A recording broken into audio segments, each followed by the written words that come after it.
Mwiriwe neza, nejejwe no kuza imbere yanyu, nzanye icyigisho cyiza cyane, gifite insanganyamatsiko ivuga ngo icumi ukuyemo rimwe bihwanye na zeru. Njyewe ugiye kubagezaho icyo cyigisho, nitwa Mukanziza Rebeka, ndubatse, ndashima Yesu wangiriye icyizere akanshinguye umurimo. Mbere yuko dutangira iki cyigisho, reka tubanze dusenga Imana. Mwami w'abami, mutware utwara abatware, ndagushimye ko wabanye natwe, tugushima uburinzi bwawe bwabaye kuri twe, waratwimanye, waratuzigamye, uhabwa icyubahiro. Tugiye kwiga icyigisho cyiza cyane, kivuga ko icumi ukuyemo rimwe bihwanye na zeru. Reka umwuka yaradusobanurira uko bikwiriye, kandi ucyumvikanishe mu buryo bwawe bwite, habure njyewe ahubwo wowe ugaragare, mu izina rya Yesu, amen. Icumi ukuyemo rimwe bingana na zeru. Agiye kumbwira ngo iyo mibare noneho nayigishijwe nande? Wakurikiye se? Kurikira icyo cyigisho. Ahari igiye kumbwira ngo icumi ukuyemo rimwe bingana na zeru nibeshye. Oya ntabwo nibeshye. Nakubwiye ngo icumi ukuyemo rimwe bingana na zeru.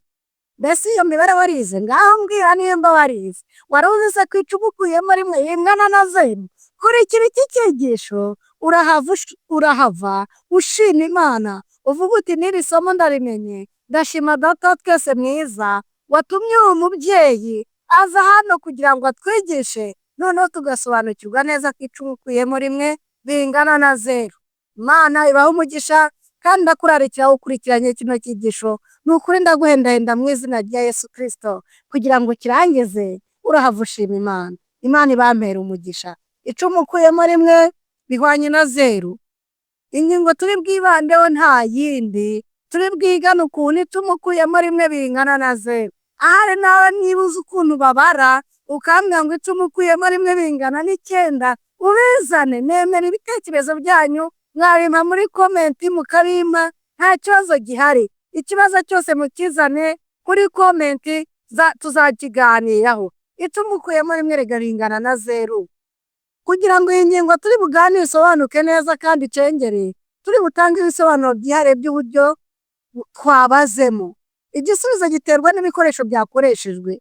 Igisubizo kandi giterwa n'ingaruka ibyo bizatera ku iherezo ryabyo. Turamutse tubaza amacunga, tukabara ibijumba, tukabara abantu n'ibindi, ubusanzwe icumi ukuyemo rimwe bingana n'icyenda. Nyamara hari ubundi buryo wabaramo, wafata icumi wakuramo rimwe bikangana na zeru. N'ibyari se icumi ukuyemo rimwe bingana na zeru. Tumaze kubona haruguru ko ufasha abantu ukababara, ugafata abantu icumi ugakuramo umwe, bahwana n'abantu icyenda. Ufasha amacunga icumi ukavanamo icunga rimwe, amacunga yasigara ahwanye n'icyenda. Ufashe amabuye icumi ukavanamo ibuye rimwe, bingana n'amabuye icyenda y'abasigaye. N'ibyari noneho icumi ukuyemo rimwe bihwana na zeru. Kurikirana urafashwa ni ukuri. Urugero, tuvuge ko imodoka turimo kuzamuka umusozi. Dusipoze imodoka twari turimo irapfuye kandi twari turi kuzamuka iki? Umusozi. Tuvuge kandi ko umushoferi w'umunyampuhwe utwaye igikamyoneti yiyemeza kudukuruza umunyururu ufite amapfundo icumi. Bizagenda bite? Ipfundo rimwe nirihambuka, imodoka twari turi kuzamuka umusozi irapfuye. Habonetse umushoferi w'umunyampuhwe ufite igikamyo kinini, yiyemeje kudutwara dukuruye kuri iyo modoka twari turimo. Iyo modoka umunyururu we ufite amapfundo icumi. Ngaho tekereza, ipfundo rimwe rivuyemo, mbese yaba akidugejeje aho yashaka kutugeza? Oya, byaba bingana na zeru, kubera ko ipfundo rimwe ryavuyemo byatumye atagera ku ntego yo kuduha umusanzu wo kutuvanaho imodoka yacu yapfiriye. Nubwo ukurikije uburyo bwo kubara icumi ukuyemo rimwe ari icyenda, muri uru rugero tubonye icyo gisubizo nyacyo cyaba ari cyo, ku icumi uvanyemo rimwe ryaba zeru. Nk'uwo mushoferi wari uri kudukurura, imodoka yacu twagendagamo yapfuye, ariko kuko umunyururu wari ugizwe n'amapfundo icumi, ipfundo rimwe rikahambuka, bitumye atabasha kudukurura. bishatse kuvuga ngo icumi ukuyemo rimwe bihwanye na 0. Tuzirikanye igisubizo n'ingaruka. Ipfundo rimwe rihambutse biba bimeze nk'aho amapfundo yose asigaye atariho. Ibyo rero kimwe no kuvuga ko 10 bihwanye na 0 birangana, kuko uwo mushoferi intego yo kudutwara no kuduha umusanzu iba ipfuye. Reka tuvuge kandi ko duhanganye n'imbwa y'inkazi ishaka kuturuma, ariko ikaba iziritse ku munyururu ifite amapfundo 10. Ni amapfundo angahe agomba gucika kugira ngo ugaragaze kuri umwirutsi kabuhariwe? Ndiringira ko utajya impaka uvuga ko akiraho amapfundo 9 kimeze neza. Kubera ingaruka z'ipfundo rimwe rihambutse, ndiringira ubu musobanukiye n'icyo 10 ukuyemo rimwe bingana na 0 bishatse kuvuga. Imbwa iraziritse n'inkazi, ariko iziritswe n'amapfundo 10, rimwe rivuyeho byabuze imbwa kwirukanka ikazi kakurya, yazi ikakurya. Ni ukuvuga ngo 10 uvanyemo rimwe byangana na 0. Reka tuvuge ko umanutse, uri hagati, urareba icyobo, uramanutse, munsi yawe hari urwobo, umanutse kandi umunyururu ufite amapfundo 10. Tuvuge ko uhageze, umuntu akakwiyereka, ukitegereza wa munyururu maze ukavuga uti nyine akuma gato kugira ngo nkate ipfundo rimwe ryonyine. Mbabarira nubwo umanutse ndakwinginze. Uramanutse ariko uhumura urasigarana amapfundo 9. Humura reka nceho kariya kamwe n'ubundi uramanuka. Wavuga ngo iki? Timbabaraho kagira Imana mwe. Uramutse uciye ipfundo rimwe muri ayo 10 yaragize umugozi nahita mpfa. Niko rero 10 ukuyemo rimwe bingana na 0. Hakubwira ni ntacyo bitwaye, harasigara amapfundo 9. Mbese ni amapfundo angahe yapfunduka kugira ngo ugwe muri rwa rwobo? Ni rimwe gusa. Ipfundo rimwe gusa ryapfunduka ku mugozi wari uri kukumanura, watuma ubuzima bwawe mujya mu kaga. Ariho duheraho tuvuga ngo 10 ukuyemo rimwe bingana na 0. Tubonye ingero twakwifashisha kugira ngo tubare ko 10 uvanyemo rimwe bingana na 0. Twabonye neza ko imodoka idutwaye ikazamuka umusozi igapfa, akaboneka umugira neza agafata umunyururu ufite amapfundo 10 akaduha depanaje gukurura iyo modoka. Umunyururu umwe ipfundo rimwe ryacika ryavaho, depanaje ntiyakwemera, ubufasha raduhaye ntibwakunda. Bishatse kuvuga ngo 10 ukuyemo rimwe bingana na 0. Ubwo bufasha raduhaye ntacyo bwatumarira. Tubona n'urundi rugero ruvuga ko imbwa y'inkazi bahora baziritse ku munyururu kugira ngo itarya abantu. Urareba ipfundo rimwe muri uyo mu munyururu uyiziritse iramutse ivuyeho, tuvuge ko umunyururu ugizwe n'amapfundo 10, ipfundo rimwe rikavaho hagasigara 9. Iyo mbwa yava ku kiziriko izirikiyeho ikajya abantu, kandi nyirayo yayiziritse yanga ko itarya abantu. Ariho twahera tuvuga ngo 10 ukuyemo rimwe bingana na 0. Tubona nanone umuntu uri hasi y'igisimu uri kugenda amanuka mu cyobo. Abantu batukuje amatoreti, murabizi ukuntu yari metero nyinshi bagendera ku mugozi. Noneho umugozi ufite amapfundo 10. Noneho umuntu akaza ati humura, reka mvaneho agapfundo kamwe urasigarana amapfundo 9. Humura ntacyo uri bube. Mbese byagenda gute? Yagwa mu gisimu kandi agapfa. Ibyo rero bishatse kuvuga ngo 10 ukuyemo rimwe bingana na 0. Wakwibaza uti ariko se noneho uyu mubwiriza aje kutwigisha imibare? Ntabwo nje kubigisha imibare, n'imfasha nyigisho zari zitangiye, ariko ifite aho igambiriye kugira. Ndakwinginze kugira ngo nturambirwe, ahubwo ukomeze ukurikirane kandi usenga, urahavana ikigwa cy'ibihe byose kizakugeza Kanani yo mu ijuru. Nguko uko imibare y'Imana iteye rero. 10 uvanyemo rimwe bingana na 0. Yakobo igice cyaho cya 2 umurongo wa 10 niho tugiye gusoma ukuntu imibare y'Imana iteye. 10 uvanyemo rimwe bingana na 0. Yakobo igice cyaho cya 2 umurongo wa 10 kugeza 13 haravuga aya magambo. Dusome mu izina rya Yesu. Amategeko agomba kumvirwa kumaramaje. Umuntu wese witondera amategeko yose agasitara kuri rimwe aba yacumuye yose. Tuvuze ngo iki? Umuntu wese witondera amategeko yose agasitara kuri rimwe aba yacumuye yose. Ubwo se 10 uvanyemo rimwe si 0? Yego ni 0. Niko Yakobo yanditse muri Yakobo igice cya 2 umurongo wa 10. Kuko wavuze ati ntugasambane, niyo wavuze ati ntukice. nuko rero nudasambana ariko ukica uba ucumuye ku mategeko yose. Muvuge kandi mukore nk'abajya gucirwa urubanza n'amategeko atera umudendezo. Iryo ni ijambo ry'Imana. Yakobo yaranditse ngo umuntu natitondera amategeko agasitara kuri rimwe aba yacumuye yose, nk'uko ijambo ry'Imana rivuga. Aho rero twavuga ngo icumu uvanyemo rimwe bihwanye na 0. Imyifatire yacu ku mategeko 10 y'Imana Bibiliya ntiyitaho ishingiye ku buryo bw'imibare, ahubwo ishingira ku ngaruka zizabaho hanyuma. Yakobo yaranditse ngo umuntu witondera amategeko y'Imana agasitara kuri rimwe aba yacumuye yose, kuko wavuze ati ntukibe, niwavuze ati ntugasambane, kandi ingaruka zigera ku muntu bikababaza Imana. Niyo mpamvu Imana mu rukundo rwayo yashyizeho amategeko yayo 10. Tuyabona mu gitabo cy'Iyobokamisiri cyangwa Kuva mu gice cyaho cya 20 uhereye ku murongo wa 1 kugeza 20. Urahasanga amategeko 10 y'Imana atera abantu umudendezo. Mu mibanire y'Imana, icumu ukuyemo rimwe bihwanye na 0. Ibyo byandikwe ku kibaho. Icumu uvanyemo rimwe, 10 uvanemo rimwe bingana na 0. Bantu munkurikiye, nyamara hari benshi badashaka kwemera uko kuri. Hari abantu benshi bakubwira ngo icumu uvanyemo rimwe bingana n'9, nyamara si imibare y'Imana tumaze kubibona. Icumu uvanyemo rimwe bihwanye na 0. Imfashanyigisho yadufasha ni ikurikira. Muri iki gihe umuntu ashaka kugira icyo acuruza kikamuzanira inyungu. Buri gihe twifuza kugura ikintu kiduhendukiye, ndetse byanashoboka tukifuza kuba twakigira ntacyo tugitanzeho. Iyo niyo mpamvu za tombora n'ubusimbi bigenda birushaho byiyongera.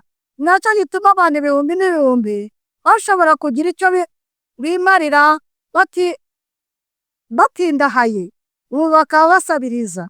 Bahitamo gukora igishoboka cyose kugira ngo be kugira icyo bimarira, ariko bagire ubuzima butabagoye. Bene umwuka wokamye itorero ryo muri iki gihe.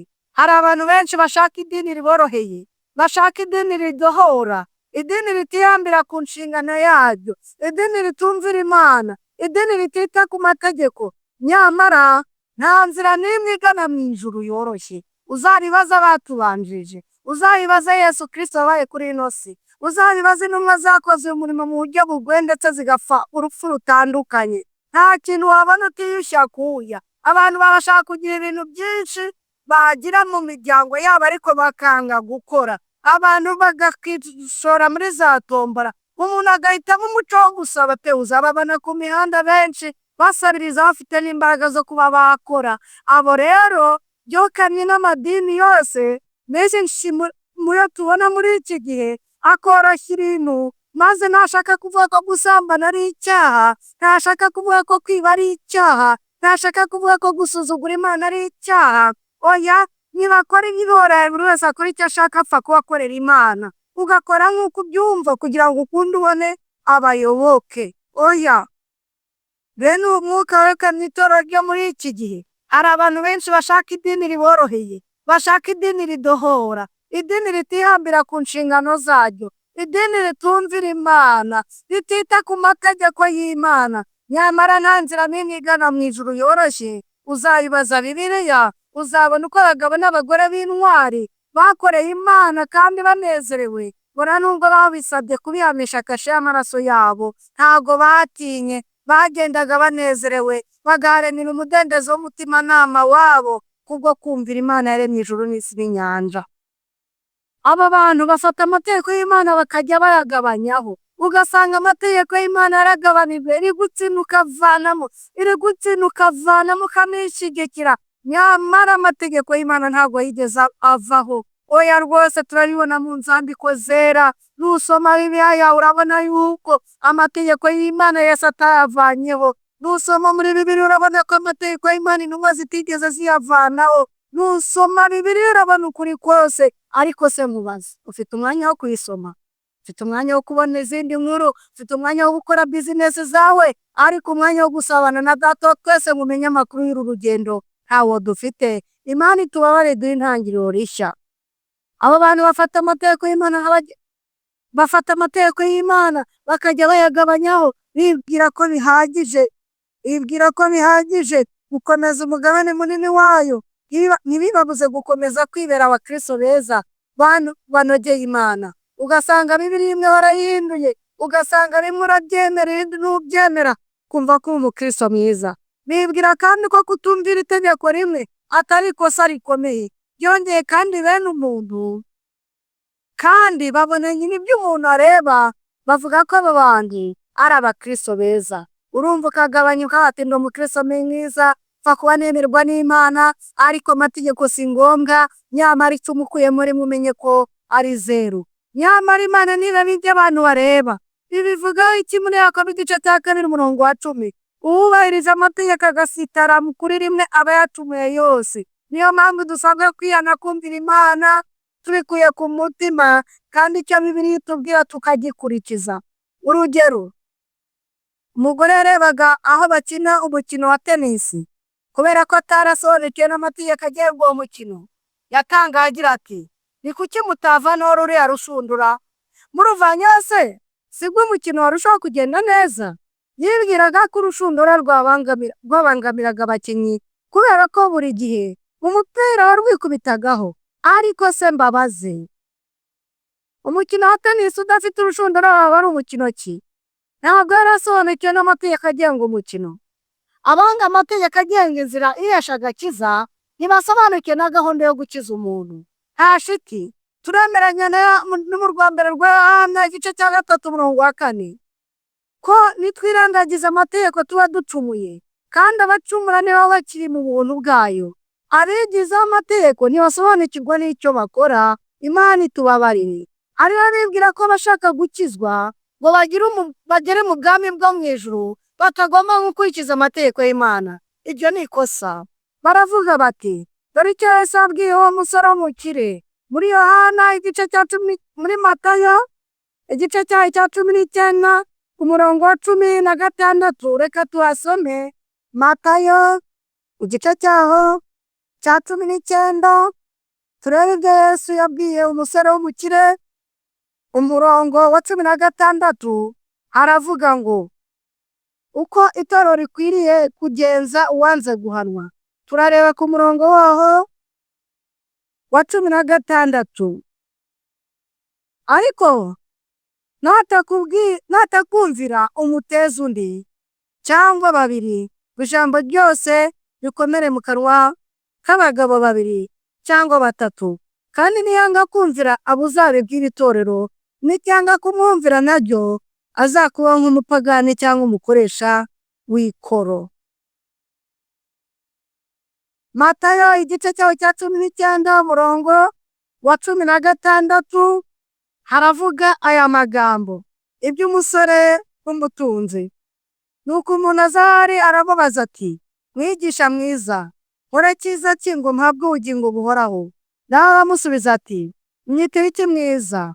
Umwiza ni umwe gusa, ni Imana. Ariko nushaka kugera ku bugingo buhoraho witondere amategeko. Uyu musore w'umutunzi yasanze Yesu, aramubwira ati mwigisha mwiza, nkore ne kugira ngo ndagwe ubugingo buhoraho? Nawe aramubwira ati unyitire iki mwiza? Nimushaka ubugingo buhoraho ukurikiza amategeko. Yesu n'amategeko y'Imana bimeze bite? Hari abantu badasobanukiwe bakageza naho bavuga ko umwami wacu Yesu yarwanyaga amategeko. Ibyo ni ikosa rikomeye cyane, kuko Yesu ntabwo yigeze ahindura amategeko. Urabisoma muri Bibiliya. Yesu ubwe nawe yitondeye amategeko nk'uko tubona muri Yohana igice cyaho cya 15 umurongo wa 10. Yesu atubwira ko yitondeye amategeko kandi arayakomeza. Ibyo bifite ishingiro. Naho ubundi aba yarakoze icyaha, nta cyaha yigeze akora, nk'uko tubona mu Rwambere rwa Yohana igice cyaho cya 3 umurongo wa 4. Nta cyaha yakoze, nta n'uburiganya bwabonetse mu kanwa ke. Yesu yitondera amategeko. Yesu yitondeye amategeko yose, kubera ko icyo umuvanyemo rimwe ari zeru.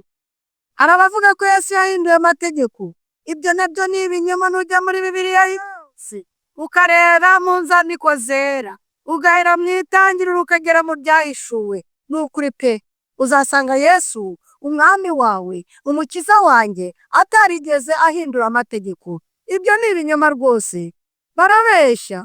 Mubisome muri Matayo igice cyayo cya 5 umurongo wa 17 kugeza 18. Matayo igice cyayo cya 5 umurongo wa 17.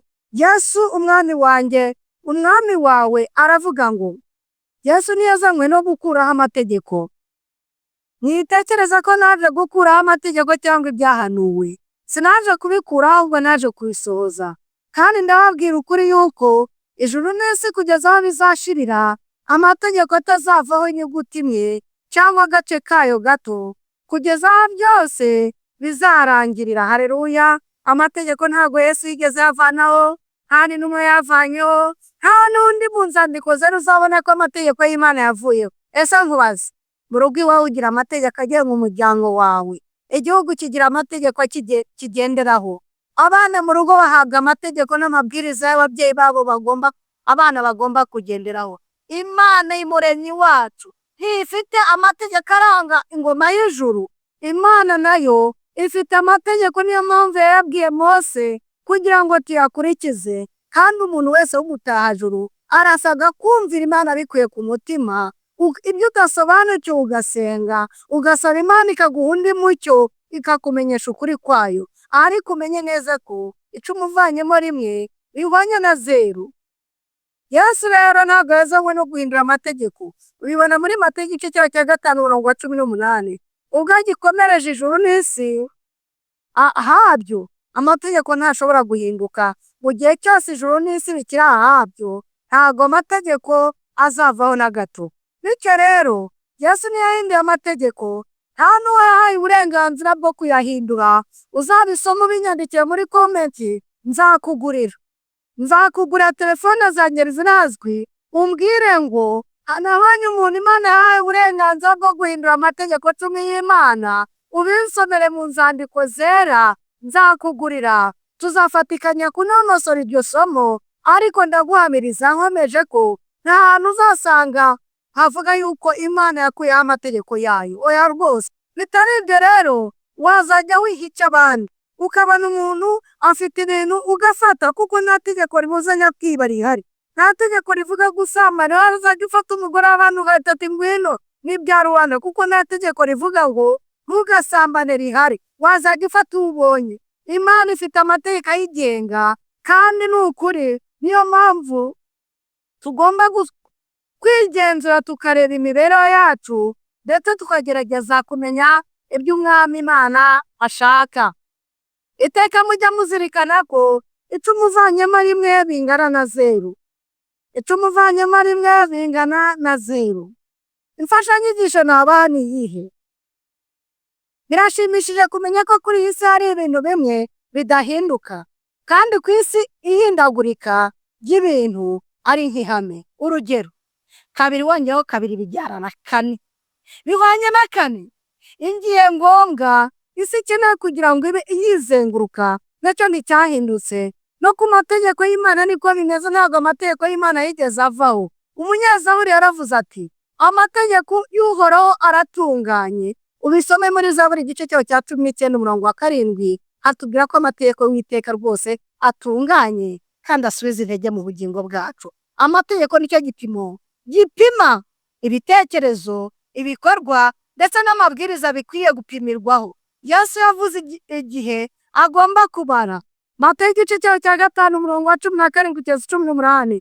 Kugeza ijuru n'isi bizashirira, amategeko ntateze kuvaho n'aganyuguti na kamwe. None nkubaza, ninde wakubwiye kwica amategeko y'Imana ukigisha n'abandi kwica amategeko babwira ngo nta kibazo? Hari ikibazo rata munkurikiye kuri iyi cano. Ni ukuri ndababwira ngo mushakashake mu ijambo ry'Imana, nubaha Imana muyihimbaze, kuko igihe cyo gucira abantu urubanza gisohoye. Umuntu yavutse wenyine, niyo agiye gupfa agenda wenyine. Rata mushakashake mumenye iby'umwami ashima, maze mubikurikize. Muri Yesu Kristo niho harimo agakiza gasesuye. Mu muntu nta gakiza karimo. Shakashaka umenye iby'umwami ashima, urebe amategeko ye, nubona bigucanze, nubona utabisobanukiwe upfukame. Dufite umwuka wera Imana yatanze, azadusobanurira ibikwiriye, maze izina ry'Imana yacu rihabwe icyubahiro. Igihe tukibona izuba n'ijuru rimurika, tukaba tukigendagenda ku butaka bukomeye, dukwiriye kwiringira neza ko amategeko y'Imana atigeze ahindagurika cyangwa ngo akurweho. Ibyo ni byo Pawulo yigisha, amaze gusobanura ku buryo butangaje ko dukizwa ibyaha byacu kandi tukagirwa intungane tubikesha kwizera imbabazi z'Imana. Yakomeje asobanura ko uko kwizera kwacu kutaduha uburenganzira bwo gukora ibyaha cyangwa ubwo kutumvira amategeko y'Imana. Tubibona mu Baroma igice cyaho cya 3 umurongo wa 31, ngo mbese tugumye dukora ibyaha ngo ubuntu busage? Oya, amategeko atumenyesha icyaha. Amategeko ntiyakubwira ko wahemukiye mugenzi wawe, amategeko ntiyakubwira ko wasambaye, amategeko ntiyakubwira ko wifuje. Reka mbabwire, nta mategeko ariho nta n'icyaha gihari. Hari ubwo nakwihana iki se? Amategeko agaragaza icyaha, maze tugasanga Yesu Kristo wapfiriye abantu ku musaraba, tukamusaba imbabazi akaduhanaguraho ibyaha byacu. Haracyari n'ibindi.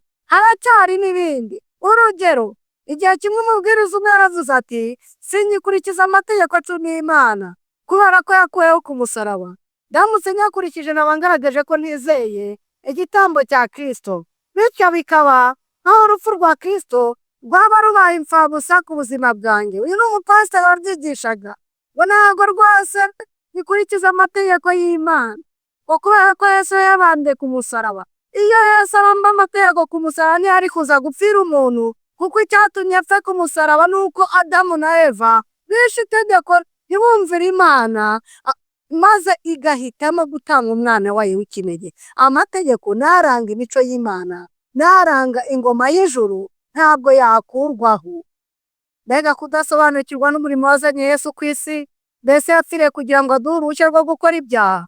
Uwo mupasiteri sinakwifuza kumugiraho umuturanyi, najyamo aramwirinda kubera ko kuri we kwiba ntabwo ari icyaha. Iteka najya nyimanga ibyo avuga kubera ko atiyumvamo ko ari ngombwa gukurikiza amategeko. Ashobora no kubeshya kuko kuri we amategeko si ngombwa. Iteka najya mwirinda kubera ko kuri we kwica ntabwo ari icyaha. Najya mwirinda kubera ko kurinda n'umugore wanjye, nkamurinda umugabo wanjye kubera ko kuri uwo mupasiteri itegeko ribuzanye gusambana ridafite agaciro. Hari ubwo rero yakwiyemeza ko rimwe na rimwe yajya yisambanira kuko amategeko ntayo ariho. Nta mategeko ariho, buri wese yakora ibyo yishakiye. Urugero, dusipoza yuko mu muhanda nta mategeko ahari awugenga. Nimurebe impanuka zaba mu muhanda, nta mategeko y'umuhanda ariho ayobora abagenzi. Uragenda muri iki cyerekezo, nugera muri zebra crossing uraca.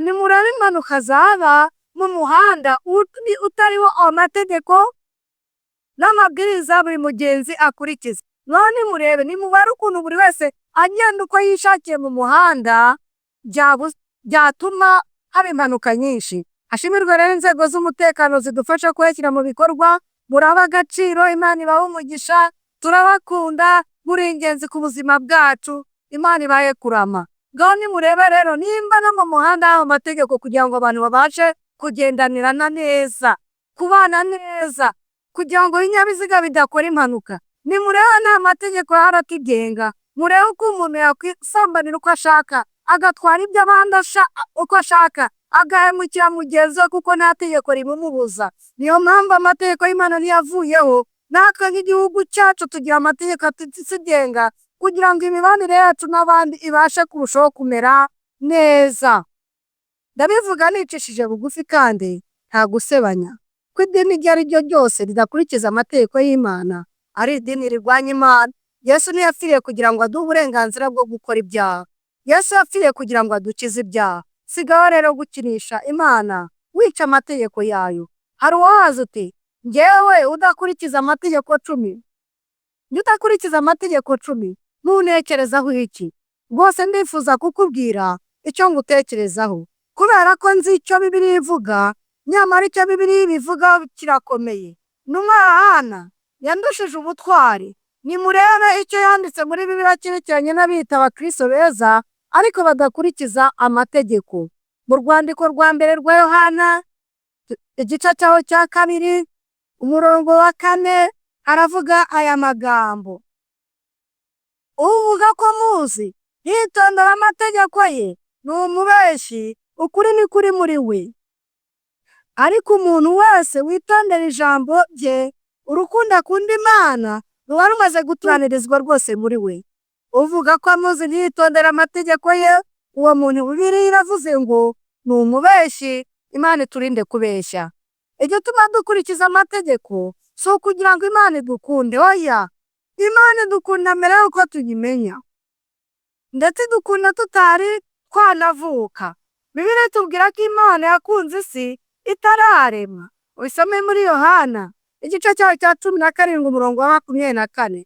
Dukurikiza amategeko yayo kubera ko urukundo dukunda rwatwigaruriye, bityo kandi natwe kugira ngo tuyigaragarize ko tuyikunda tukumvira amategeko ye. Urwandiko rwa mbere rwa Yohana igice cyayo cya 2 umurongo wa 3 aravuga ngo iki ni cyo kitumenyesha yuko tumuzi, nuko twitondera amategeko ye.